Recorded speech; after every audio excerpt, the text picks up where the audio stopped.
아니 그나저나 전세원은 그 오늘 의상 여러분 의상 좀 보세요. 의상 봐. 큐 패션. 오늘 저기 뭔가 좀 병원에 계셔야 될 것 같은 분이 영양제 상담해야 될 것 같은데 이렇게 좀. 오늘 왜 이렇게 근데 의상을 이렇게 입고 오신 거예요? 제가 오늘 할 주제가 네. 바로 이 흰색 의상과 관련이 있습니다. 어. 최근에 저는 보면은 옛날에는 막 팡기업들 많이 이야기했잖아요. 네. 근데 요새는 마가라는 이야기를 더 많이 하는 것 같아요. 마가? 마가가 뭐의 약자인지 말씀해 주세요. 마이크로소프트, 네. 애플, 구글, 아마존. 그렇죠. 네 개. 신성장 동력을 찾기 위해서 이 4개 기업들이 고군분투를 하고 있는데 그 분야가 바로 헬스케어 분야입니다. 아 그래서 디지털 헬스케어. 나는 그래서 또- 제가 나는 오늘 백색까지는 얘기하는 줄 다 알고. 디헬전. 디헬. 예. 그래서 예. 이제 4가지 중에 과연 누가 승자가 될 수 있을까 좀 하나하나 자세하게 살펴보려고 하는데요. 마가 중에 마이크로소프트부터 좀 최근의 트렌드를 분석을 해보도록 할게요. 지난 4월로 제가 기억을 해요. 실제로 맞고요. 기억을 하는 게 아니라 뉘앙스라는 기업을 마이크로소프트가 인수를 했거든요. 그 그렇죠. 기억나시죠? 예, 네. 압니다. 예. 근데 그때 이게 좀 크게 보도가 됐던 게 뭐냐면 링크드인에 이어서 마이크로소프트가 두 번째로 큰 금액을 내고 이 그렇죠. 뉘앙스를 인수했다 그래서 그렇죠. 보도가 크게 됐었어요. 맞아요. 근데 과연 이 뉘앙스가 무슨 회사냐? 그때 당시 저는 기사 봤을 때는 그냥 뭐 음성 인식, AI 어시스턴트 이런 기업이다. 그리고 애플의 시리를 개발하는데 정말 큰 역할을 했다. 이 정도로만 알고 네. 있었는데 잘 찾아보니까 이 포브스가 뉘앙스를 평가하기를 의료 인공지능 분야의 선구자다. 이렇게 평가를 했더라고요. 그러니까 그냥 음성 인식이 아니라 이런 헬스케어나 이런 인공지능 의료 쪽에 선두주자로 갈 수 있는 어떤 좀 초석을 다질 수 있는 그 계기가 이 뉘앙스의 인수였다라고 하더라고요. 의사분이 이렇게 얘기하면 처방할 때 얘기하면 그게 다 이렇게 아직까지 뭐 그게 그런 실생활에 적용이 되지는 이게 다 않은 것 녹음이 같은데. 될 녹음이 거예요, 돼서. 아마. 그래서 녹음이 된 다음에 이게 따로 저장이 데이터가 저장이 되겠죠. 그렇죠. 그런 게 그래서 다 클라우드로 예, 그게 저장이 쌓이겠죠 되고. 또. 그래서 뉘앙스가 좋네. 그렇죠. 예. 뉘앙스가 의료 분야에 특화된 음성 인식 기술을 가지고 있어서 이것 때문에 마이크로소프트가 인수를 했었고 그 동안에 이제 마이크로소프트가 사실 애저라는 클라우드로 굉장히 있었죠. 유명하잖아요. 나 지금 애절하다고 들었어. no. 애절하다고. 애저. 뭐라고 발음해야 될지 모르겠네. 근데 그 애저라는 클라우드가 섹터별로 특화된 클라우드를 만들기 위해서 그걸 버티컬 클라우드라고 이야기를 하는데 그 중에 가장 공을 들이는 분야가 이 헬스케어 클라우드라고 해요. 그래서 뉘앙스를 인수를 한 거고 그렇게 큰 투자를 통해서 이제는 클라우드 서비스 특히 헬스케어 클라우드를 키우겠다. 이게 마이크로소프트의 가장 큰 어떤 투자 계획이라고 합니다. 그리고 이제 4월 달에 인수를 했었고 많은 뭐 장애물들이 남아 있었는데 지난주에 엔타이트러스트 어프루벌이라 그래서 이제 반독점법 규제 당국으로부터 승인을 받아서 최종적으로 절차가 마무리가 됐다고 하니까 마이크로소프트 마소가 뉘앙스를 통해서 어떤 디지털 헬스케어의 선두주자로 자리매김할 수 있을지 많은 외신들이 지켜보고 있다고 합니다. 근데 이렇게 빅테크 기업들이 헬스케어 쪽으로 많이 가는 것 같아요. 그렇죠.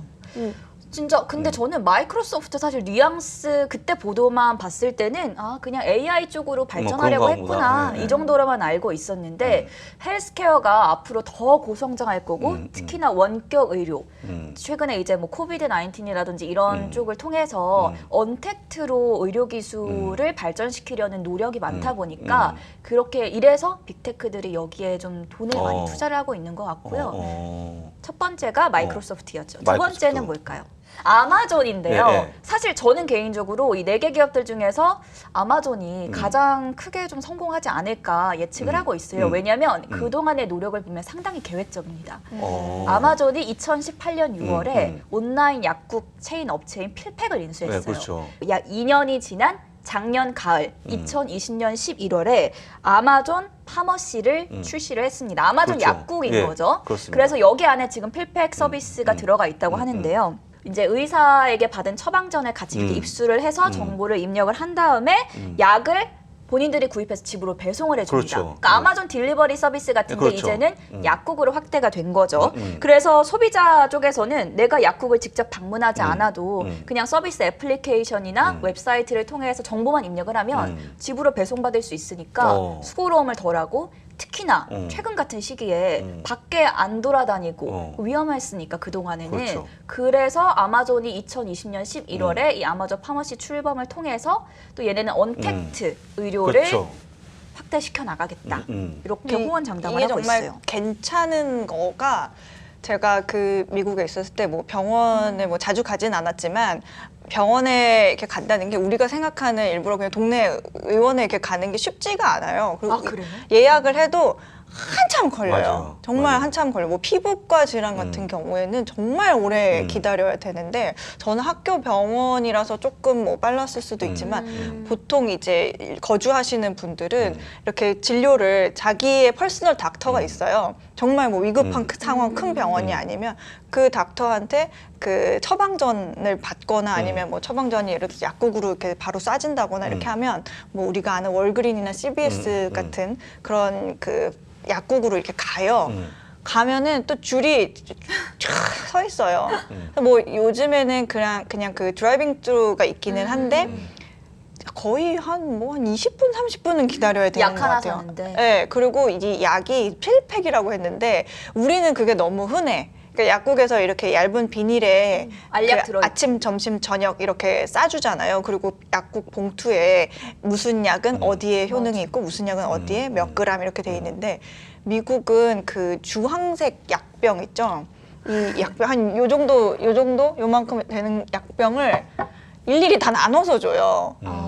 그러니까 약을 만약에 여러 가지를 복용해야 되면 내가 직접 가방에서 막 만들어야 이만큼을 꺼내서 한 알 이래야 되고 왜 우리 그 펜시점 같은 데 가면 월화수목금토 이렇게 플라스틱 적혀져 박스 있죠. 있잖아요. 거기 넣으면 되겠네. 거기 하나하나 이렇게 자기가 넣어야 돼요. 그러니까 굉장히 번거로운 일인데 이 필팩 서비스가 같이 맞아. 되면은 먼데이 이거를 이런 알아서 따따따따따 해가지고 거기에 무슨 요즘에는 뭐 그것도 준대요. 이렇게 디펜서라고 해야 되나? 이렇게 꺼내가지고 이렇게 알아서 이렇게 딱딱 꺼낼 수 있는 그런 기기도 뭐 주나 봐요.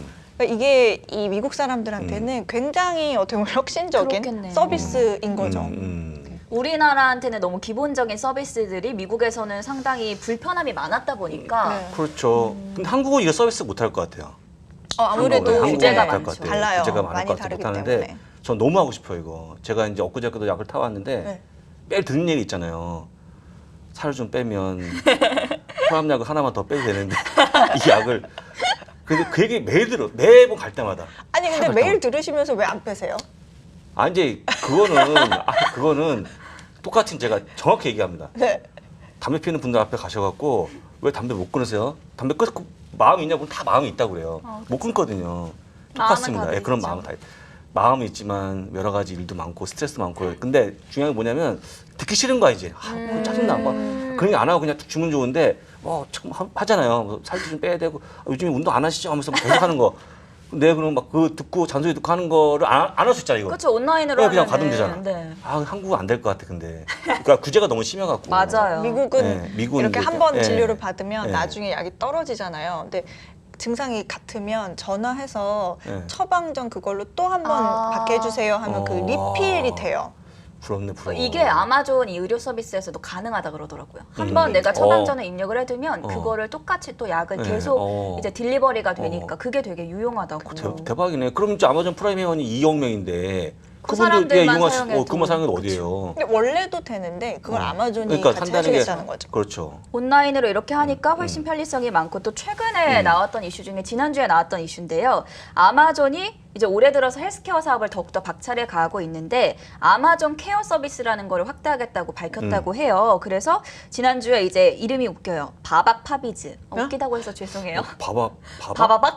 바바요? 바박 파비즈라고 바박 파비즈? 이제 아마존 케어 부사장님이신데 아, 부사장인데 아. 지난주에 이제 월스트리트 저널이 주최했던 테크헬스 가상 이벤트에 참여해서 많은 기업들이 아마존 케어에 상당히 관심을 보이고 있고 이와 관련된 아주 구체적인 내용은 전해지지 않았는데 올해 여름 안에 어떤 기업들과 이 아마존 케어 서비스 협약을 맺었는지 계약을 맺었는지 구체적으로 공개할 예정이라고 하니까 2018년 여름에 필팩 인수, 2020년 가을에 아마존 파머시 출범, 그리고 얼마 전에 이 아마존 케어 서비스 확대 실시. 요렇게 좀 계획적으로 계획적으로. 아마존이 디지털 헬스케어 사업에 진출을 하려고 박차를 가하고 있다. 그러니까 저는 정리를 여기에- 해봤습니다. 여기 한 표 던집니다. 아마존이 네, 아마존이, 위너다? 네, 저는, 네. 그래도 뒤에도 들어보셔야죠. 아니 안 들어볼 거예요.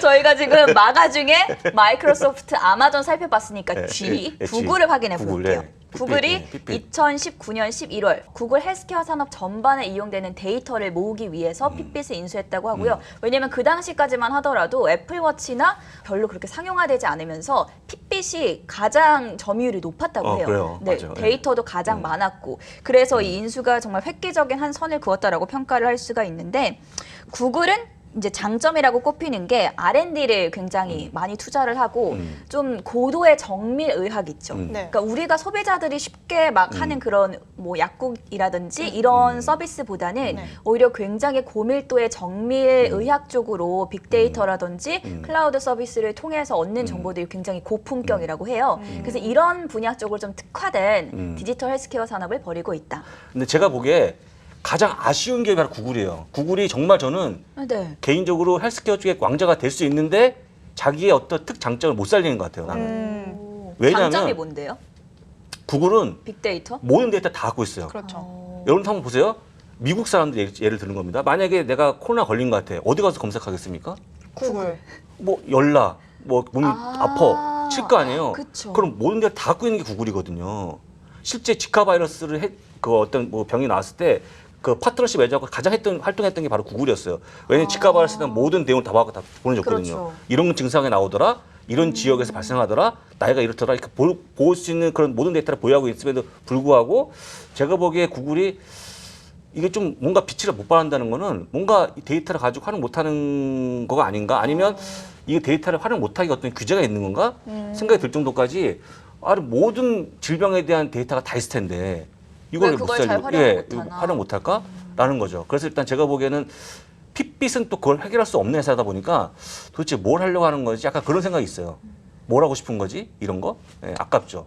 좀. 그냥 아까 전에 그 지금까지 뭐 나왔던 자료에 의하면 얘네들은 확실히 뭐 정밀 의학이라든지 좀 고도의 어려운 닥터들만 보는 그런 쪽에 좀 더 투자를 하는 게 아닌가. 어렵네, 대중적인 어렵네, 거보다 어렵네요. 예. 라고 세 번째 예, 예, 예. 구글이었고요. 마지막 대망의 애플. 애플이 남아 있습니다. 그거요? 이게 저도 이제 애플워치를 사용을 해요. 사실 그리고 어른분들도 요새 애플워치 많이 사용하는 게 이게 뭐 심전도 측정도 되고 저는 사실 이거 잘 안 사용하고 그냥 시계로만 사용을 하거든요. 전화나. 그래요? 네, 왜냐면 저는 아직 건강하니까. 어. 또 작년에 이제 애플이 그 피트니스 구독 서비스를 론칭을 그렇죠. 했어요. 네. 피트니스 플러스라고 홈 트레이닝 구독 모델을 론칭을 했는데 이게 한국에서는 잘 되는지 모르겠어요. 주변에서 그거 해보셨어요?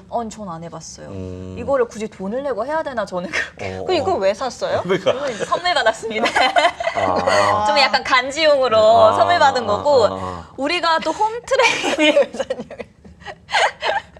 홈 트레이닝 구독 서비스라면 그 대명사가 있었잖아요. 펠로톤. 펠로톤. 뭐 이제 홈 트레이닝 그렇죠. 업계의 넷플릭스다 하면서 펠로톤이 이제 1위 자리를 굳건하게 지키고 있었는데 그런 경쟁 구도에서 또 펠로톤과 애플의 피트니스 구독 모델 서비스도 비교를 해보시면 좋을 것 같고요. 제가 되게 애플이 어느 정도로 헬스케어에 집중을 하고 있냐 궁금해서 이렇게 막 과거 자료들을 찾아봤어요. 근데 팀 쿡 CEO가 이런 말을 남겼더라고요. 언젠가 뒤를 돌아봤을 때 애플이 인류에 가장 크게 공헌한 분야가 있다면 그거는 건강이었다고 말할 날이 올 것이다.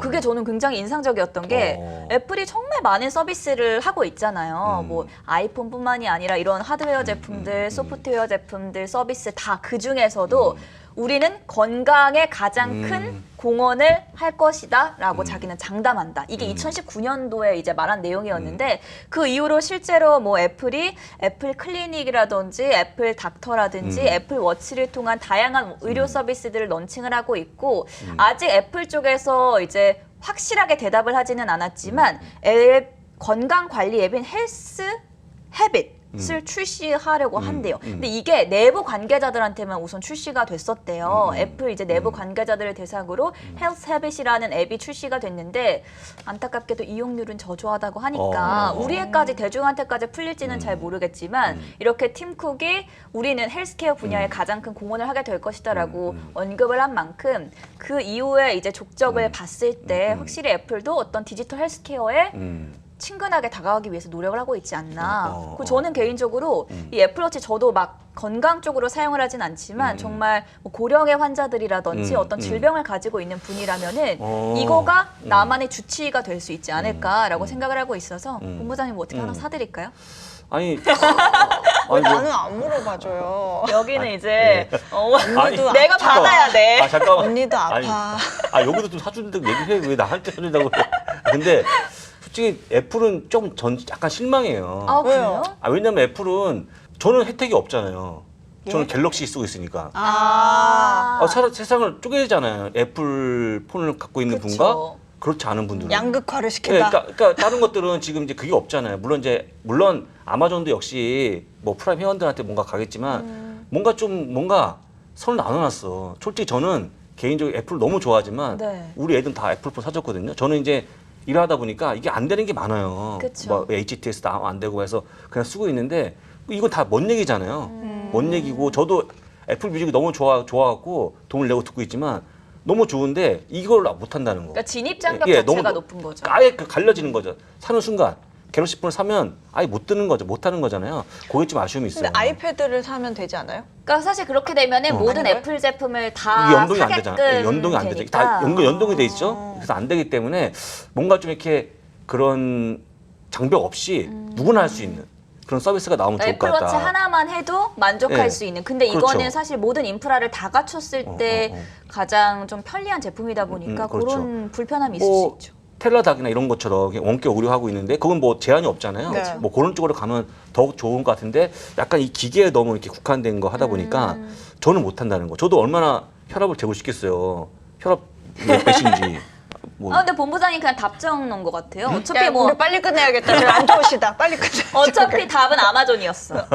답은 아마존이었고 저는 워낙 아마존 좋아하기도 하지만 제가 보기에 가장 현실적이에요. 현실적. 아마존. 아마존이. 그럼 승자는 아마존. 이렇게 어떤 빅테크 기업들이 규모가 큰 기업들이 헬스케어에 이렇게 집중하는 이유가 뭘까 하는 생각도 한번 해보게 되는데 미국에서 그 의료비 지출이 굉장히 그렇죠. 많아요, 되게 사실. 많죠. 그리고 가격도 비싸고. 맞죠.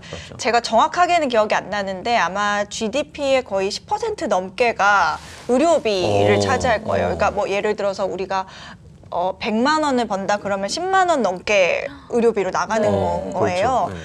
거의 뭐 일례로 앰뷸런스, 그러니까 응급실 ER에만 실려가도 한 2,000불 정도 나오거든요.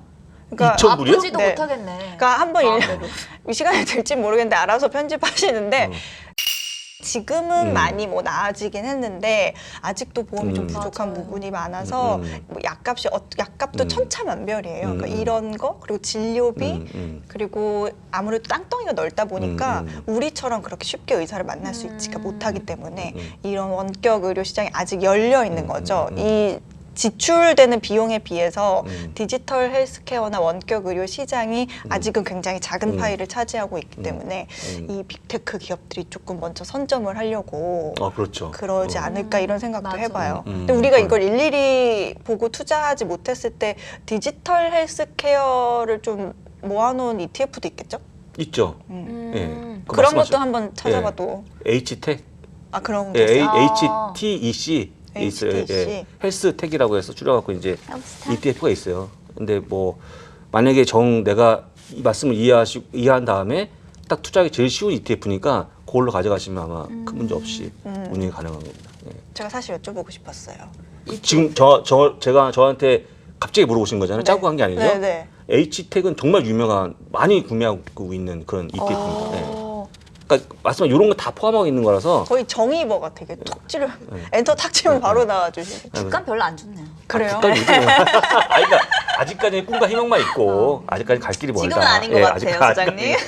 아닌 것 같다. 알겠어요. 좀더 라고, 볼게요. 말씀을 드립니다. 아 오늘 이렇게 딱 그러니까 네. 어디서 어울리네. 흰 꿈을 가운을 이뤘습니다. 입고 네. 이렇게 설명을 해주시니까 뭔가 이렇게 딱 신뢰감이 막 갑자기 올라가면서 굉장히 머릿속에 그럼 쏙 들어오는 것 같아요. 소장님까지만 네. 마지막으로 아까 얘기했던 4개 기업 중에서 예, 승자 누가 될 것인가? 최고. 저도 아마존이 아마존? 아무래도 아마도 아마존이 가장 승자가 될 것 같으니까. 아마존. 아마존.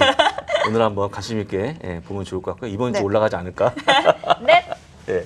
네, 안녕하세요. 해담경제연구소장 어예진입니다. 여기 또 장우석 본부장님 나오신다고 해서 제대로 한번 배워보려고 왔고요. 한국경제TV 앵커 전세원입니다. 제가 뉴스에서 보여드리지 못했던 저의 색다른 면들을 보여드릴 수 있으니까요. 이거면은 설명이 충분하지 않을까요? 안녕하세요. 장우성입니다. 다시 해야겠다 이거. 너무 말이 길어졌다. 네. 뭐 바야흐로 뭐라고 그러지? 그런 시대에 왔는데 근데 그냥 그런 얘기 하지 말고 어려운 얘기 하면 그냥 쉬운 얘기 하면 안 되나? 이렇게 하면 된다는 거죠? 네, 이렇게 하면 된다는 거예요. 나도 나를 못 믿지만 언니 믿고 따라와.